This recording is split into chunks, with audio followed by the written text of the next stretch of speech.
High it's me Pragyan. So आज हामी कुरा गर्दैछौँ मुभी धुरन्धर द रिभेन्जको।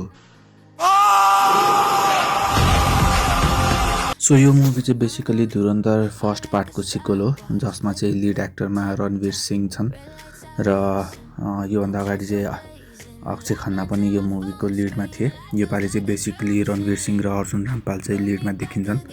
सो यो मुभी चाहिँ बेसिकली एक्सन थ्रिलर मुभी हो।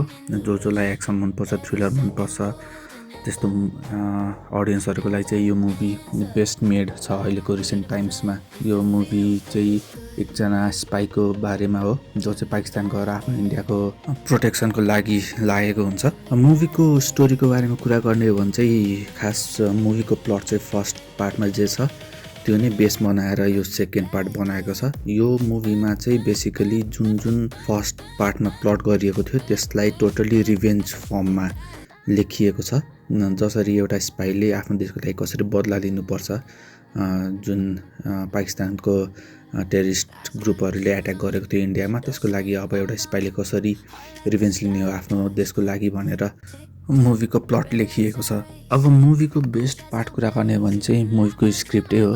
जसरी हरेक सिनलाई एउटा थ्रिल क्रिएट गर्नको लागि लेखिएको छ। हरेक सिनमा आफ्नो देशको लागि कसरी रिभेन्ज लिन सक्छ एउटा मान्छेले भनेर त्यसलाई नै बेस बनाएर लेखिएको छ।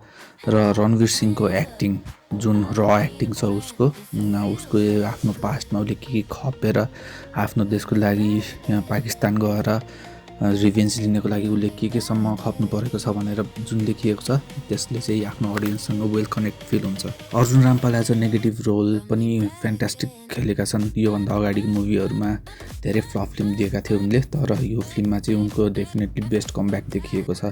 मलाई चाहिँ फर्स्ट पार्टमा चाहिँ यो मुभीको ब्याकग्राउन्ड स्कोर एकदम मन परेको छ। जुन गीतहरू थिए, जुन ब्याकग्राउन्ड म्युजिकहरू थियो त्यो एकदम टप नच थियो। तर यो पार्टमा चाहिँ पहिलाको जस्तो ब्याकग्राउन्ड म्युजिक चाहिँ त्यस्तो थ्रिल र कनेक्टिङ फिल हुँदैन।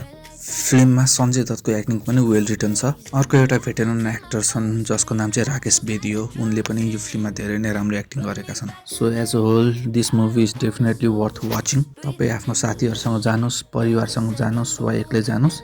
This movie is definitely worth watching. See you in the next one.